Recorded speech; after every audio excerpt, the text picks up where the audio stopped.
Welcome to Mediocre Gaming, and today we're playing Deep Rock Galactic. Well, good morning, good afternoon, and good evening. I'm Zero. Let's get to it. So today we're doing the deep dive, codenamed Blunt Ideal. But before we get to that, if you like this video, give it a thumbs up, smash that subscribe button, and ring that bell to be notified of all future episodes as soon as they go live. So let's get into it. Stage 1 of the deep dive has shield disruption, and it has dreadnoughts and a black box.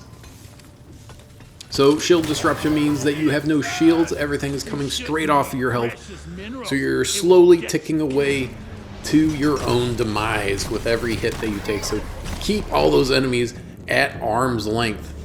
Dreadnoughts, of course, are the boss-like creatures of Deep Rock Galactic. This time around we got the Hive Guard, which has an immune phase, a shielded phase, and a damaged phase. When it's immune, it calls out for its sentinels, which are Praetorian-like creatures that'll come after you and leave sticky residue when you take them out. Then we proceed on to the shielded phase. Now, the number of sentinels that you'll find on the level corresponds with the number of people in your group. The more people, the more sentinels you're going to see. So look for those fronds once you get to the shield stage. You have the still the immune bar, but then you've got a yellow bar, or 3 yellow bars I should say. Once that main bar turns red, you've gone on to the damage phase. Do damage as quickly as possible, not only to mitigate the damage that you could potentially get, especially with shield disruption, but to progress everything a little bit faster to where you're taking that dreadnought out. So while you're doing the deep dive, know that there are no regional minerals. So there's no Eno or Pearl, there's no Bismore, none of that stuff. But there are gold and nitra veins, as well as red sugar, as you'll see on any stage of Deep Rock Galactic.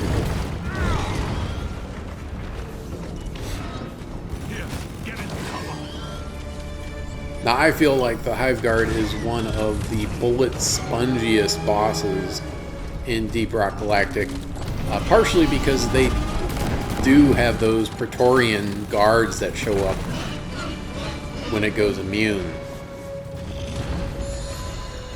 So you have to use bullets to take those guys out. You gotta use your bullets to take out the shields, and then of course take out the Hive Guard itself. So each step you're using more and more ammo, and you're not getting any of that ammo back, which is another reason to get through the damage phase as quickly as possible, because if you don't do damage after a while, the dreadnought will just go immune. So whether you do the maximum amount of damage that you can possibly do during the damage phase versus just waiting around, you're eventually going to lose out on some of the damage that you could do, and you might have to do another round or even 2 rounds of damage, which is even more ammo that you're missing. Now, the black box is a zone control. More people that are inside that dome, the faster it goes. The fewer people, the slower it goes, and then if nobody's in there, you start losing progress rapidly. So keep people in there and get as many people as you can possibly get, depending on how many people are in your group. Once you get up to 100%, then you can move on. Transmission completed.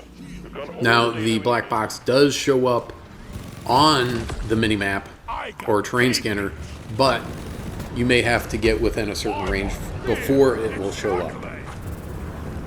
Alright, so the other dreadnought that we got are the twins, the Lacerator and Arbalest.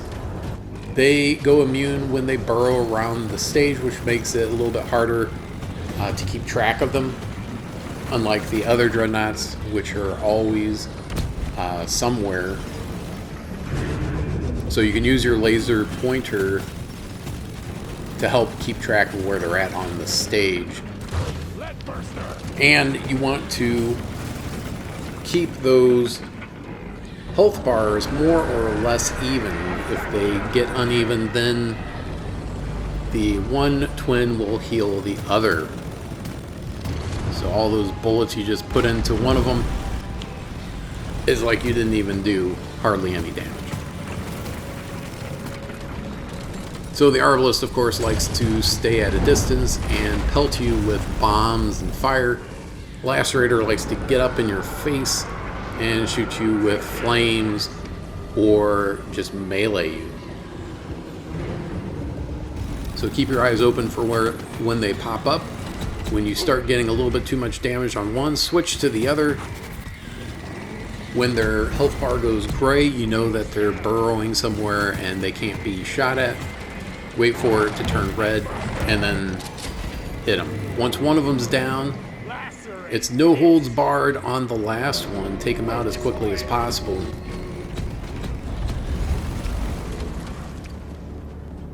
For the same reasons as before. They have less of an opportunity to do damage to you, and you're able to progress things a little bit faster so you don't have to worry about taking damage. If they have fewer opportunities to do damage, then of course it's all the better. But as they like to burrow around the level, it does make it a little bit more, a little bit trickier keeping track of them. So if you can use the laser pointer on them, certainly do that, because that will make your job just all the more easy to take them out. Once you have the dreadnoughts taken care of and the black box, you're ready to call in the drop pod and make your way out. Now this is a good time to point out that the Deep Dive is a 3-stage raid-like environment where you can play with your buddy Bosco, or you can play with up to 3 other players, either pre-made or match-made. Just know that you can completely do the Deep Dive solo, but it will likely take you a little bit longer playing with by yourself with Bosco, even though Bosco is pretty awesome. Your mileage may vary depending on how much experience the other players have that you're playing with. It could go faster or slower. Additionally, everything scales with the number of players, so you're going to have more enemies. You're going to individually do less damage, etc. Once the mule docks with the drop pod, door will open and you can move on to the next stage, which is all the better because nobody likes shield disruption. So that's it for stage number 1. Moving on to stage number 2. Initiating launch sequence. Deep Rock Galactic thanks you for your good work. Drop pod will leave with or without you.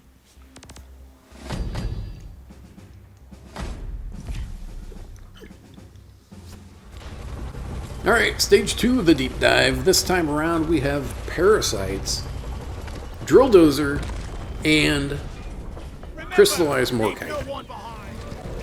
So parasites mean that all the medium-sized enemies and bigger have parasites in them, so when you take them out, the parasites are released and they're looking to do some damage.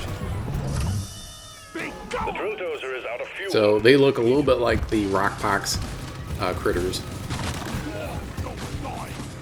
Crystallized morkite, of course, is the blue-gray mineral that you're going to be looking for along and around the level. Just dig it up like you would any other mineral. And the drill dozer, of course, means that it's an escort mission. You gotta keep Doretta alive and well, protect her, but also repair her. She's got 3 bars of health, and as 1 bar goes down, you can repair it. If it gets down to 0%, then that section is destroyed. If all 3 sections are destroyed, then you failed the deep dive and you'll have to start over. The outer shell. So far, Now so once you good. get to the armor and heartstone, you have to crack it open like some walnut or egg. So you have to go through different phases. Each phase brings something a little bit different. Intercept course. So keep Get your ready eyes to open protect for the drill changes. dozer. If you've done an escort duty before, then you kind of know what to expect. Swarm, they're here. Continue defending Doretta until that heartstone is cracked open. Make sure that you're taking care of any and all enemies that are coming at you, as it will eventually, the amount of repair that you can do to Doretta is outweighed by the amount of damage that's being done. And of course, keep your eyes open for any big enemies, Praetorians, oppressors, and certainly detonators, which do a large amount of damage with each hit.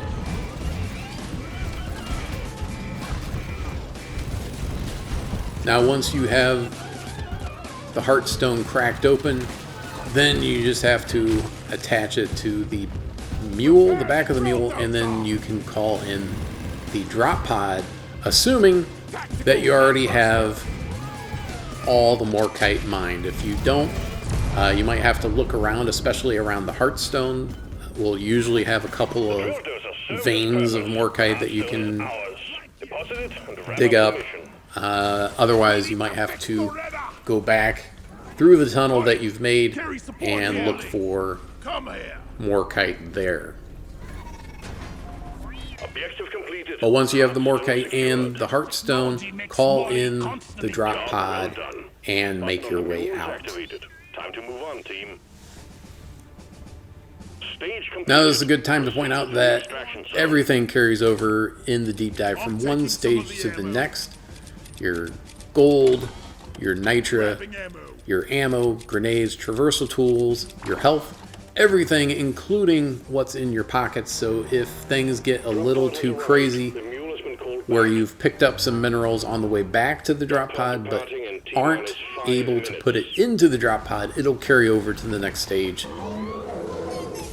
Just know that when you're on the third stage of the deep dive, just go ahead and plop that into the drop pod before you get on, just so you know that you get credit for it.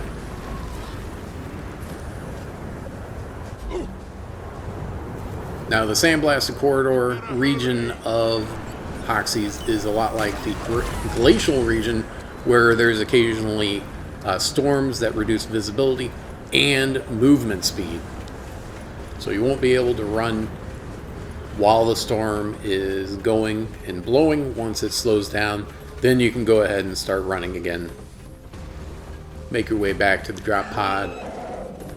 Wait for the mule to dock so the door will open, and make your way out. Just like the first stage, hopefully you're continuing to look for gold and nitra. Gold, of course, will give you credits at the end of the deep dive. Nitra will keep you flush with ammo and health during the deep dive. So both very important, just for different reasons. The mule has docked. Initiating launch sequence. That's it for stage number 2. Moving on to stage number 3. Going deeper. Well done, team.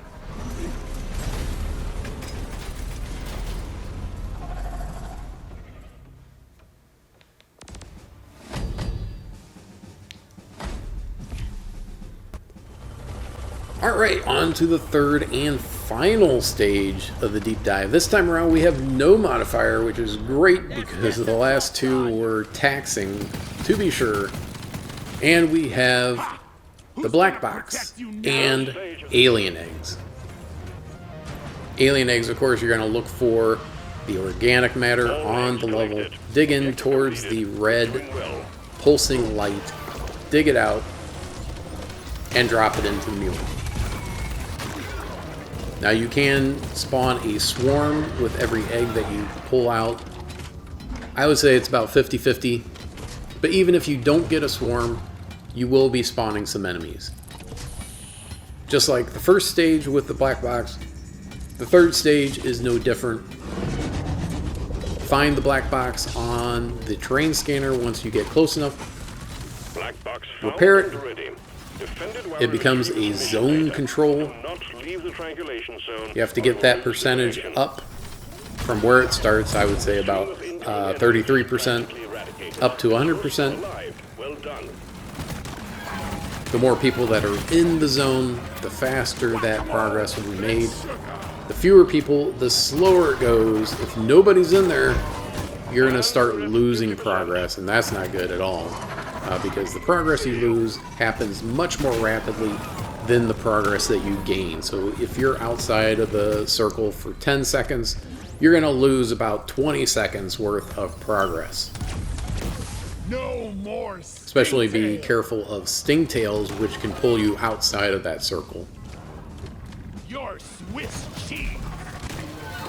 Shield charge. So make sure that you're taking care of enemies, not because they'll stop progress if they get into the zone, but because they're going to try and take you out. Once you get up to 100%, then you can move on with the rest of the level. Once you have all the eggs and the black box taken care of, then you can call in the drop pod and make your way out. And that's it. I hope you enjoyed this video. Be sure to check us out on social media, and thank you for liking, commenting, and subscribing. And we'll see you next time. Objective completed. Data successfully retrieved. Excellent work, miners. All objectives completed. Hit the button on the mule when you're ready, and we'll pick you up. Help. Excellent. Drop pod inbound. Here I come.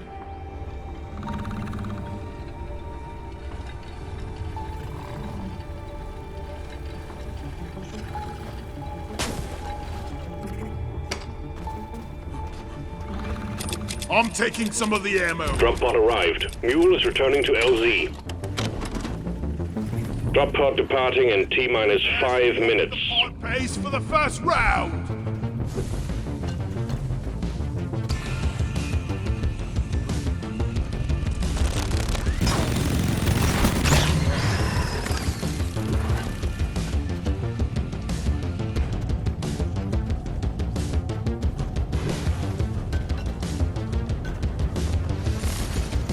Down the hatch!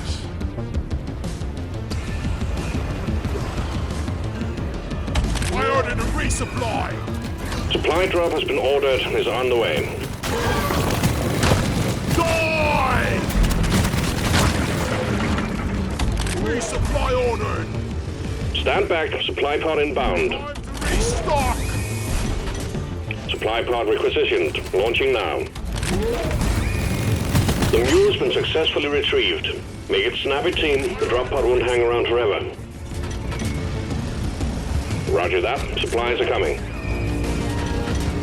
Drop pod departing in T-minus 4 minutes. Here, everybody collect ammunition. Hang in there. Supplies are on the way. Tripod is here. Everybody collect. Supplies are on the way. The resupply is here. Good work. We're pulling you back in.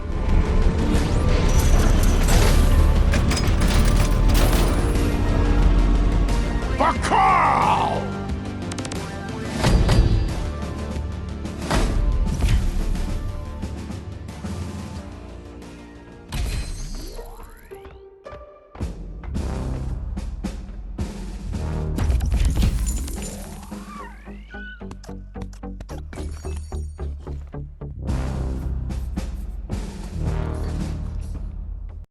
PlayStation